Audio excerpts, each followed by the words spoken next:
The new Insta360 X6 and the latest GoPro MISSION 1 Pro. Who's gonna win when we put these two cameras side by side to each other? You'll find out today in this episode. Let's go!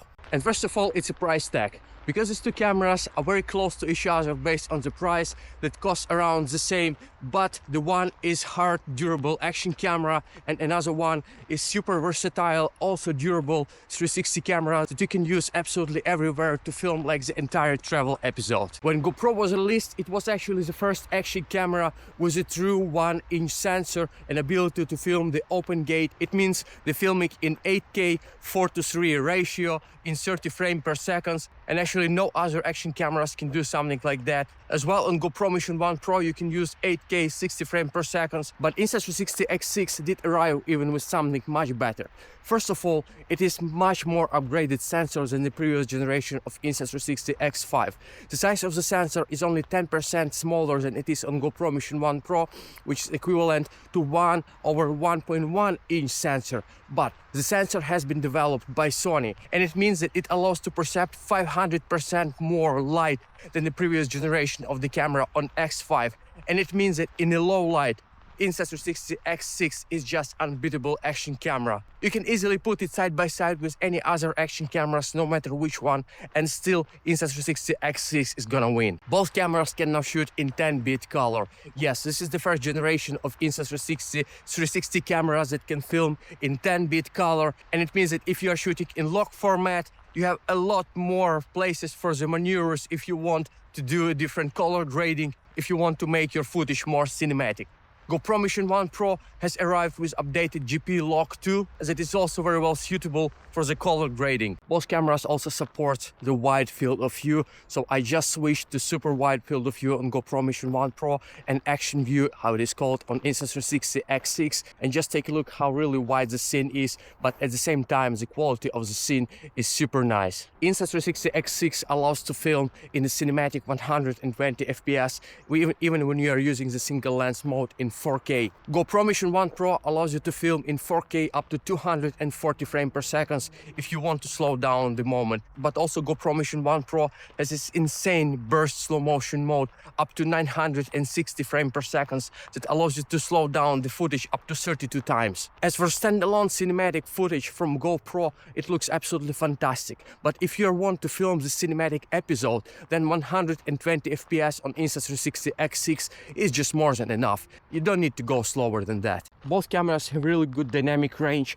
GoPro MISSION 1 Pro supports up to 14 stops and Insta360 X6 up to 14.5 stops. And in my recent trip to Norway, I've proved that actually dynamic range on Insta360 X6 is just amazing. The users claim that Insta360 X6 doesn't have log format in a single lens mode.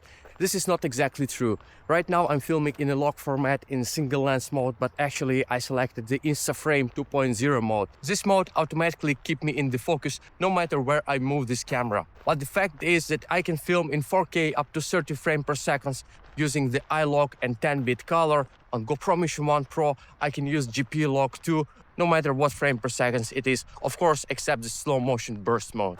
Both cameras can film in a high resolution, so I just switched GoPro MISSION 1 Pro to 8K and 60 FPS, and also the new Insta360 X6 to 5K 60 FPS in a single lens mode. I would suggest to use this high resolution mode only in case if you have a really good light environment around.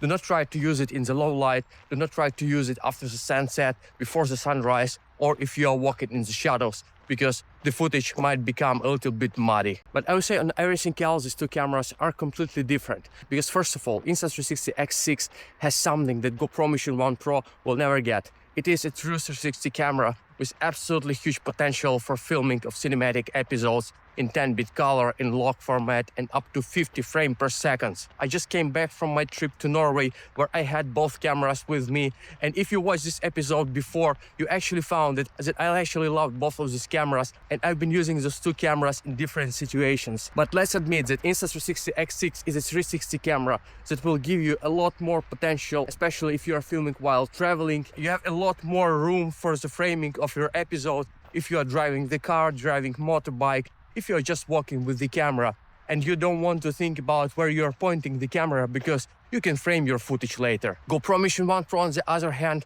is a traditional regular action camera where you need to put and film exact direction where you want, otherwise everything will be left outside of the frame. Yes, GoPro Mission 1 Pro has absolutely excellent underwater mode, and you can grab this camera with you without any protective case up to 20 meters underwater. I just returned from my recent trip to Egypt where I was filming with GoPro Mission 1 Pro absolutely every day. It didn't fail even once, and actually the colors and the footage was absolutely fantastic. I really regret that I didn't have Insta360 X6 back then with me, because back then the camera wasn't yet released. Insta360 X6 also offers something that GoPro Mission 1 Pro doesn't have. It's the features like AI director that allows you automatically snap the footage, and the camera will take the best highlights of your footage and will actually start creating the footage on your behalf. So while you are traveling, you are mostly focusing on filming instead of on editing. Also, Insta360 X6 has a lot more powerful mobile and desktop application for editing of your footage. For example, recently it's got these features as a Masters Pro and also zero editing, that actually you don't need to put any effort in editing, because of Insta360 will do everything for you. You just need to select the footage that actually which one you want to process on your behalf. Let's also quickly compare the sound from both cameras. It's a light wind, approximately 20-25 kilometers an hour just in front of me. So GoPro Mission 1 Pro never had the best mic, and especially the noise cancellation, even though that it is enabled. On Insta360 X6, the noise cancellation and the sound module has been improved, even though it was absolutely perfect on Insta360 X5. Let's compare and let's see now how it feels. And speaking of the battery, because one of the points in GoPro marketing campaign was the battery, is that it's super good. Honestly, I never noticed that the battery on GoPro Mission 1 Pro is really good. For example, when I started filming this episode, both cameras had 100%. And now it is 77% on GoPro Mission 1 Pro, and it is 83% left on Insta360 X6, even though that on the Insta360 X6 it is enabled AI director. On Insta360 X6 you can also disable the metering feature, just pressing on the screen, and in this case the camera is not gonna try to highlight your face to make it smoother, to make the skin better. It's gonna just snap the entire scene naturally as it is. But I would recommend to keep the metering on Insta360 X6, especially if you're using this camera for the self-vlogging, because in this case you will never lose the details from your face, and actually the footage itself will look more organic. Both cameras can shoot really good photo quality due to the large sensor and due to the good light perception. So guys, I really hope that you enjoyed this episode and this comparison. Well, actually, I didn't want to make any of these cameras look bad because I loved both of them. But of course, these two cameras are completely different. And if you want to pick only one for a next vacation, I think that this comparison will help you, because I covered pretty much all the scenarios that you will find on your vacation. And as I mentioned before, if you want to see this entire travel episode using these two cameras, including Insta360 Luna Ultra, then here is a link to this episode that I published just a few days ago. Stay tuned, and I'll see you on the next one. Cheers. Bye.